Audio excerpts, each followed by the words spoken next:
willkommen in der Nockenplätzchenscheune. Mein Name ist Blockstar und Freunde, letzte Woche gab es von mir das Kobi-Set 5740, die Kawasaki KI61i, die Toni. Warum nicht bei den Temperaturen, die wir gerade draußen haben, im Pazifik bleiben, dachte ich mir, und deswegen stelle ich euch heute quasi wieder ein Kobi Classic Set vor aus 2019. Das Set gibt es aber schon seit 2016 bei Kobi gelistet, und zwar die berühmte Corsair, die 5523, 245 Steinchen und eine Minifigur. Ich habe dieses Set schon einmal in einem Stream gebaut. Ich kann euch sagen, es hat einen Mix aus Aufklebern und Prints und ist die erste Corsair und ich meine auch aktuell die einzige Corsair, die thematisch aus dem Zweiten Weltkrieg kommt. Ja, Freunde, ich würde sagen, wir landen jetzt hier nicht auf einem Flugzeugträger, sondern auf meinem Bautisch und schauen uns den Inhalt dieses Kartons genauer an.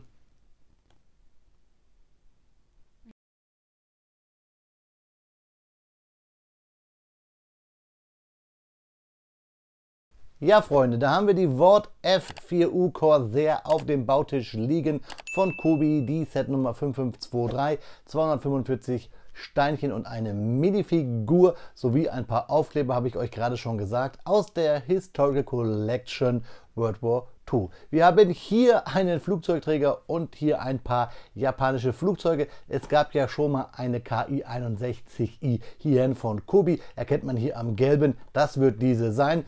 Sowie hier unsere Corsair und einmal gedoppelt den Flügelmann. Flugzeugträger, ganz lustig, denn es gibt ja immer noch das Gerücht, dass es bald hier im Jahr 2023 einen großen japanischen Flugzeugträger geben soll. Das Set ist ungefähr im Maßstab 1:37, habe ich nachgerechnet, also passt eigentlich gar nicht zu den aktuellen Flugzeugen. Wir schauen uns einmal die Rückseite an. Der Karton hat schon ein bisschen gelitten, hat schon ein paar Umzüge von mir hinter sich. Wir haben hier einen Piloten der US Navy, deswegen ja auch meine Matrosenmütze, und zwar vom Fighter Squadron 84. Das ist die VF84 auf der USS Bunker Hill, Okinawa, April 1945. Wir sehen, wir können hier die Flaps bewegen, wir haben ein Cockpit, wir können das Fahrwerk ein- und ausfahren und wir haben hier natürlich Fakten sowie einmal Originalbilder, und natürlich kann auch diese Corsair hier ihre Flügel einklappen, wie sich das gehört für ein richtiges Trägerflugzeug. Zeige ich euch aber nachher beim Review. Jetzt schauen wir, was sich in diesem Karton verbirgt. Ja, Freunde, nicht wundern, ich habe euch gesagt, das Set war schon einmal aufgebaut. Da hier alles hier in so einen schönen Zip-Beutel, die sind bei mir hier wirklich gern gesehen. Ich kann euch aber mal einblenden, wie viele Tüten dieses Set einmal original hatte. Ich kann euch sagen, es waren 8 an der Zahl, sowie der Propeller. Ihr seht es gerade hier, habe ich mir gemopst beim lieben Sariel. Wichtig, ja, wie ist die Anleitung? Da seht ihr sie, wir haben hier unseren Piloten, wir haben hier eigentlich das gleiche Kartondesign. Ihr wisst ja meine neuen Thumbnails, ich versuche mich so ein bisschen an diesem Design von Kobi zu orientieren. Es war schon damals in der EU gedruckt. Und ab 6 Jahren ist die Altersempfehlung. Die Anleitung ist ca. DIN A5 und Klammer gebunden. Wie ist die Anleitung? Hier haben wir gleich unseren Sticker-Sheet. Ich bin gespannt, ähnlich wie bei meiner Air Cobra. Air Cobra, so heißt es, wie diese Sticker noch kleben. Wobei bei der Air Cobra haben wir gesehen, eigentlich ja noch ganz gut. Da wir ja nur einen großen Beutel hier haben, beziehungsweise 8 hatten damals, kippen wir alles aus und bauen drauf los. Der erste Schritt ist farblich, der zweite schon wieder ausgegraut und so weiter. Kobi Bauanleitungen haben ja keine Seitenzahlen, deswegen nur diese Bausteps. Wir haben Anlegehilfen, also hier eine 1x2er Flat-Teil einer Fliese. Das können wir sehen, aha, hier 2 Noppen lang und da dann 6. Das ist immer ganz interessant und Pfeile weisen uns den Weg. Was ich euch schon sagen kann bei dieser Anleitung, finde ich sehr viele kleine Bausteps auf einmal. Das ist heute bei Kobi auch etwas anders. Fertig sind wir dann ungefähr beim Baustep 58, wenn wir nämlich den alten Kobi-Stand, den ich irgendwie ein bisschen stabiler finde als die neuen, fertig haben und in unsere Corsair stecken. Also daran sehen wir auch schon hier 58 Bauschritte ist eigentlich relativ wenig, beziehungsweise für so ein Flugzeug 245 Steinchen. Dann haben wir eine schöne Übersicht von diesem sehr schmucken Flugzeug und haben etwas Werbung hier für die Iowa bzw. Missouri und die Musashi, die 4812 und 4811. Habe ich beide leider noch nicht gebaut. Ich kann euch aber sagen, dass die Yamato bald hier bei mir einläuft und hier beide Flugzeuge stehen bei mir rum, beide Panzer stehen bei mir rum. Habt ihr auch schon gesehen. Schaut oben auf den i, da seht ihr meine Kobi-Playlist. Ja, Freunde, aber nicht in die Vergangenheit gucken, sondern in die Zukunft. Ich baue jetzt für euch dieses Kobi Classic Set. Freunde, euch viel Spaß bei den spannenden Fakten zur Vought Corsair und mir beim Bauen.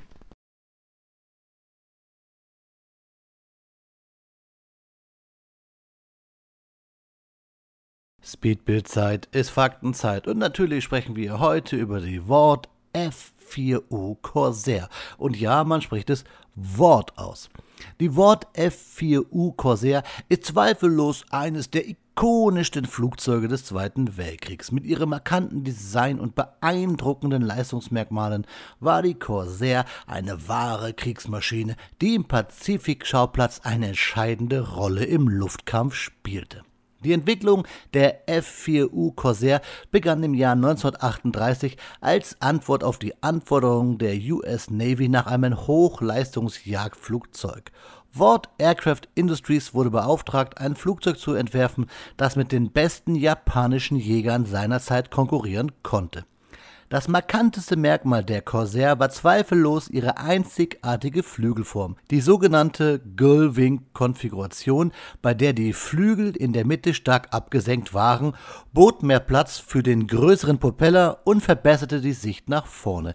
Dies ermöglichte auch eine effiziente Nutzung des leistungsstarken Pratt & Whitney R2800 Sternmotors. Die Corsair wurde erstmals im Jahre 1942 eingesetzt und erwies sich bald als überlegenes Flugzeug. Ihr Hauptaufgabenbereich lag im Pazifikschauplatz, wo sie eine wichtige Rolle bei der Unterstützung von Bodenoperationen und im Luftkampf spielte. Mit einer Höchstgeschwindigkeit von über 670 km/h und einer beeindruckenden Bewaffnung bestehend aus 12,7 mm Maschinengewehren und externen Waffenlastungen von bis zu 970 Kilogramm war die Corsair ein gefürchteter Gegner. Ein bemerkenswertes Merkmal der Corsair war ihre außergewöhnliche Fähigkeit, Luftüberlegenheit zu erlangen. Sie konnte sowohl feindliche Jäger bekämpfen, als auch Bodenziele effektiv angreifen. Ihre beeindruckende Reichweite ermöglichte es ihr, weit in feindliches Gebiet vorzudringen und ihre Missionen dort erfolgreich durchzuführen. Die Corsair und ihre Piloten erlangten rasch den Respekt ihrer Gegner. In der Tat hatte die japanische Luftwaffe großen Respekt vor der Corsair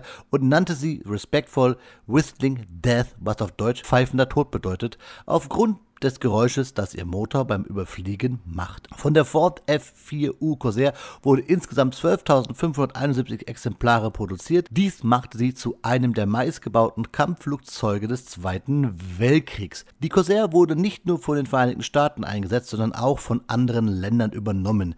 Zu den wichtigsten Nutzerstaaten gehörten natürlich die Vereinigten Staaten, hier die US Navy und das United States Marine Corps waren die Hauptbetreiber der Corsair und setzten das Flugzeug in verschiedenen Einsatzgebieten ein, aber hauptsächlich natürlich auf dem Pazifikschauplatz. Die Royal Navy und die Royal Air Force Großbritannien erhielten eine große Anzahl von Corsair-Flugzeugen im Rahmen des Lend-and-Lease des Leih- und Pachtgesetzes. Die britischen Streitkräfte setzten die Corsair erfolgreich im Luftkampf und bei Bodenangriffen ein. Auch die Royal New Zealand Air Force nutzte die Corsair ebenfalls im Pazifik und Koreakrieg. Nach dem Zweiten Weltkrieg erwarb Frankreich eine beträchtliche Anzahl von Corsair-Flugzeugen und setzte sie während des Indochina-Krieges, dem Vorläufer des Vietnamkrieges, ein. Die Royal Canadian Air Force setzte die Corsair auf Flugzeugträgern ein und unterstützte damit ihre Operationen während des Zweiten Weltkriegs. Heute ist die Vought F4U Corsair ein Symbol für die tapferen Männer und Frauen, die sie geflogen haben und wird von Flugzeugenthusiasten auf der ganzen Welt geschätzt. Sie hat auch einen festen Platz in der Geschichte der Luftfahrt als eines der beeindruckendsten Flugzeuge ihrer Zeit,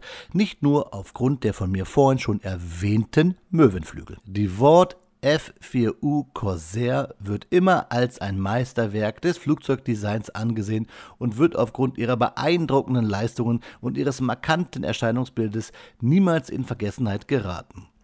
Die Spötter damals meinten, dass hier ein Flugzeug um einen großartigen Motor herumgebaut wurde. Ja, Freunde, das waren die Fakten zur Corsair, zum Corsaren der Lüfte. Ein Flugzeug, das mir seit Kindesbeinen in dem Kopf steckte, nicht nur aufgrund der RTL-Sendung Pazifikgeschwader, die schwarzen Schafe. Das war damals Pflichtprogramm von meinem Vater und mir. Schauten wir uns die Geschichten auf RTL an rund um Papi Greg Boy. Naja, das nur hier. Es gibt nachher nochmal ein paar Fakten bei den Detailbildern. Jetzt aber euch viel Spaß beim Review des Kobi-Sets 5523, der Ward F4U Corsair aus dem Jahre 2019.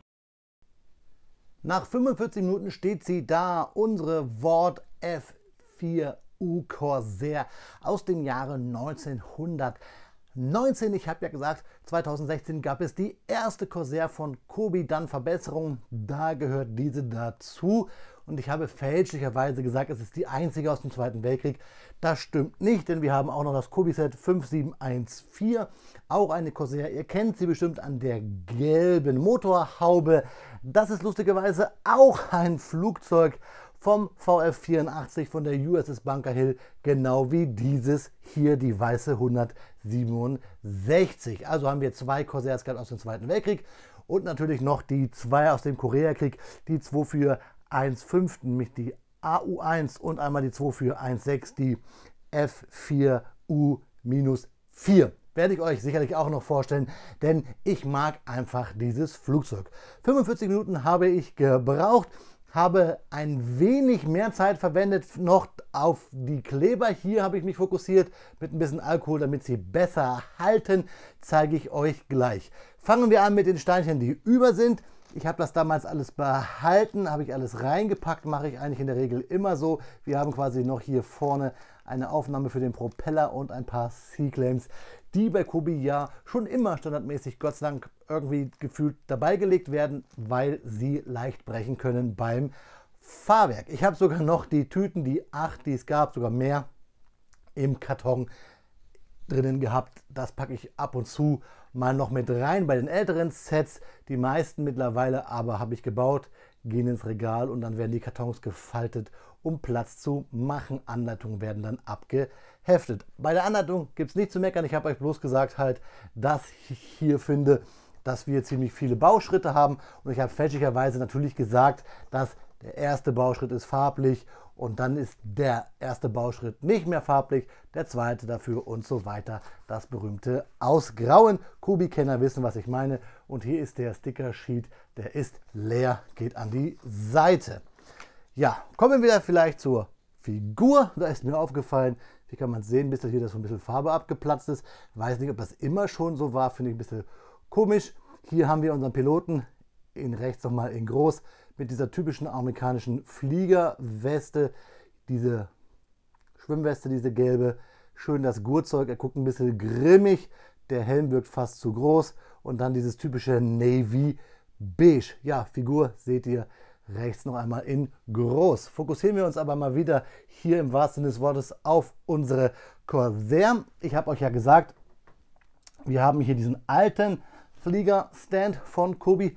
Da haben wir das Schild, nämlich hier mit Ward F4U Corsair und diese typische Dreiecksform des alten Kobi Stands. Was ich aber immer ganz gut finde, ist nämlich, dass man hier noch die Noppen hatte, damit hier dieser Rahmen hier nicht zur Seite rutschen kann und dann rutscht das Flugzeug oben weg. Also diese Version kann ich wirklich im Schlaf bauen und irgendwie gefällt mir die auch besser als die aktuelle ohne die Noppen. Ihr wisst ja eh, bei den aktuellen hätte ich sowieso generell mehr Noppen, aber hier, ja, typischerweise natürlich auch. Ich finde, das braucht man, um die Figur aufzunoppen. Ja, geht an die Seite. Schauen wir uns jetzt mal die Corsair an. Kommt im Metallic daher, hier unten auf den Füßen am Fahrwerk ist auch eine Schwachstelle, denn, kann ich euch gleich zeigen, also erstmal ist das Metall natürlich relativ hübsch, aber wir haben hier nur eine Noppe hier oben, das verdreht sich manchmal ganz gerne hier und ja, das finde ich nicht so gut, das gefällt mir überhaupt nicht. Ja, das kann also hier zu Spreizfüßen, möchte ich es mal behaupten, bei der Corsair führen. Sonst optisch ist sie cool, wir sehen es hier auch, diese typische Möwenflügelhaltung, Aufkleber, ja, ist die 110 hier am Fahrwerk, links wie rechts, sowie dann hier das Hoheitszeichen, der Stern, noch mit den weißen Balken, daran erkennen wir ja, dass es ein Flugzeug aus dem Zweiten Weltkrieg ist. Und dann hier auch nochmal an der Seite der Stern mit dem Streifen, sieht man auch hier, da ist der Flieger, der Aufkleber so ein bisschen abgegangen. Sonst haben wir Prints halt hier den großen Pfeil auf dem Flügel, die 110 und auch der Pfeil hinten auf dem Seitenleitwerk und dann auf der Rückseite dann wieder das Gleiche. Schön hier unsere 6 Maschinengewehre, 3 auf der einen Seite, dann hier 3 auf der anderen. Und ganz cool finde ich diese Teile bei Kobi, diese schrägen, dass man hier oben einmal 2 Noppen hat, dann schräg und dann wieder hier einmal 2 Noppen hat und dass man dadurch sogar hier dann komplett nochmal 8er Plates in 2er und 1er Ausführung drunter machen kann. Vielleicht kriege ich es mal ab. Hatte ich so auch lange nicht gesehen, beziehungsweise schon fast vergessen, dass es diese Steine gab. Da seht ihr es hier, jeweils immer 2 Noppenaufnahmen und sogar kann man hier das dann drunter klappen, beziehungsweise runter, naja, klemmen heißt es ja, nicht klappen. Wir haben ja hier Klemmbausteine. Finde ich cool. Von unten ja relativ unschick, weil wir hier viele Noppen haben, aber ich sag mal, in der Farbe fällt das gar nicht so auf. Gefällt mir trotzdem richtig gut. Heutzutage würde man natürlich diese vielen kleinen Kobi-Fliesen nehmen, diese halben. Ihr kennt sie vielleicht aus anderen Sets. Gerade die weißen oder diese hellgrauen haben wir ja oft bei den Briten und so weiter. Gefällt mir hier trotz allem den. Das Flugzeug kommt wuchtig daher. Der dicke Motor mit dem Propeller und dieser berühmten Propellernarbe, möchte ich auch mal sagen, die so weit raussticht. Dann das Cockpit, traditionell, wie wir es kennen, mit Joystick und diesem ja, typischen Kobi-Kombi-Instrument und der Haube. Die Haube sieht ein bisschen gelblich aus, aber es ist heute noch so, ist mir aufgefallen. Hinten dieses ja, Formteil, Seitenleitwerk mit diesen Sporen. Und ihr seht auch hier schön diese Möwenflügelform. Was natürlich cool ist, dass wir typisch Flugzeugträger das Flugzeug auch in diese Position bringen können, dass es aussieht wie auf dem Träger. Mein graues Deck passt ja hier, mein Baudeck, sage ich mal, finde ich cool. Wir haben ja diese Form auch nur wegen diesen Zapfen hier an der Seite. Da seht ihr die Zapfen. Das ist der Grund, warum wir diese Möwenflügelform hinbekommen. Einmal durch diese Formteile und dann hängt hier quasi dieser Zapfen in dem Brick drinne. Somit diese Form. Ja, und das Fahrwerk, ich habe es euch gesagt, hinten ganz normales Kobi-Teil Spornrad und dann hier einfach nur das typische Element, auch wenn wie gesagt hier nur auf einer Noppe, dass ich wegdrehen kann, aber wir machen einfach da C-Claim diesen Haken, zack, und somit ja, ist das Fahrwerk eingefahren. Ob das nun schön ist oder nicht, naja, hängt halt hier so raus. Deswegen würde ich euch auch empfehlen, das Flugzeug einfach in der ja, ausgefahrenen Formation des Fahrwerks aufzustellen, weil so fällt es nicht auf, aber so halt schon, das sieht blöd aus. Deswegen ja, einfach ausgefahren lassen und fertig. Also ein schöner blauer Marinevogel mit Möwenform, der einiges zu bieten hat. Ihr habt ja gerade die Fakten gehört. Es gibt gleich noch ein paar mehr Fakten bei den Detailfotos, Freunde. Ich lande jetzt hier meine Corsair auf meinen Bautisch auf der USS Blockstar. Ihr bekommt jetzt ein paar Detailfotos und dann sehen wir uns zum Abschluss noch einmal, meine lieben Freunde. Ja, Freunde, wie immer an dieser Stelle bekommt ihr ein paar Detailfotos, Detailbilder, damit ihr euch einfach selber einen Eindruck machen könnt von dem, was der liebe Onkel hier gesagt hat, denn diverse Meinung ist ja immer wichtig. Ich habe dieses Review relativ neutral gehalten, mir gefällt dieses Flugzeug, ich habe es euch bei den Fakten schon erzählt, ich habe so einen gewissen Hang zur Wort F4U Corsair. Ich habe noch mal ein paar Fakten zur Corsair, die ich euch mit hier beigeben möchte, denn natürlich die Leistung 2100 PS, Hubraum von 46 Liter, das ungefähr bedeutet, dass wir hier einen Verbrauch von 400 Litern der Stunde haben. Uiuiui, bitte nicht auf einen Flugzeugträger kleben, liebe letzte Generation. Die Marschgeschwindigkeit war 430 km/h und die maximale Geschwindigkeit 750 km/h. Heute gibt es übrigens in Österreich bei den Flying Bulls der Fluggesellschaft im Hangar 7 von Red Bull am Salzburg Airport eine World Corsair zu sehen. Ich möchte mich an dieser Stelle auch generell einmal nochmal bedanken bei euch für das Anschauen meiner Videos, fürs Teilen, fürs Liken und fürs Abonnieren und für die vielen Kommentare, die ich immer von euch unter den Videos erhalte. Quasi möchte ich hiermit Dankeschön sagen, dass ihr das tut, denn so ein Kommentar von euch ist immer so eine kleine Umarmung für diese Videos, so ein kleines Zeichen von euch, dass ihr dankbar dafür seid, und deswegen möchte ich meine Dankbarkeit an euch einmal zurückgeben. Wie immer natürlich auch, Freunde, der Hinweis, dass hier alles rund um dieses Set und auch Bezugsquellen, also die Größe und ab welchem Alter und so weiter, unten in diesem Video findet, und wie immer auch seit letzter Zeit Kapitel. Wenn euch der eine Teil nicht gefällt, könnt ihr euch den anderen angucken. Also alles unten in der Videobeschreibung. Das war's bis hierher, Freunde. Jetzt schauen wir uns zum Abschluss noch einmal, wie gewohnt, in die Augen.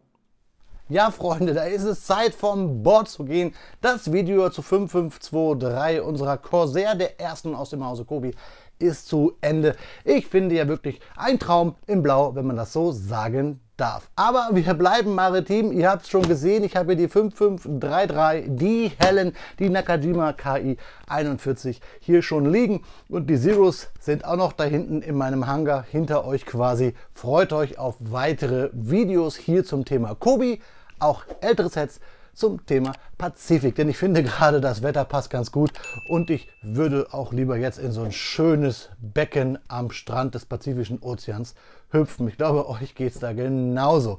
Deswegen wird es hier auf dem Kanal demnächst ein paar Videos mehr mit Bezug zum Wasser geben, denn ich schwitze Wasser, weil es hier sehr warm ist. Freunde, ich wünsche euch eine schöne Urlaubszeit, genießt den Sommer, guten Flug, auf Wiederbauen, euer Freund, der Blockstar.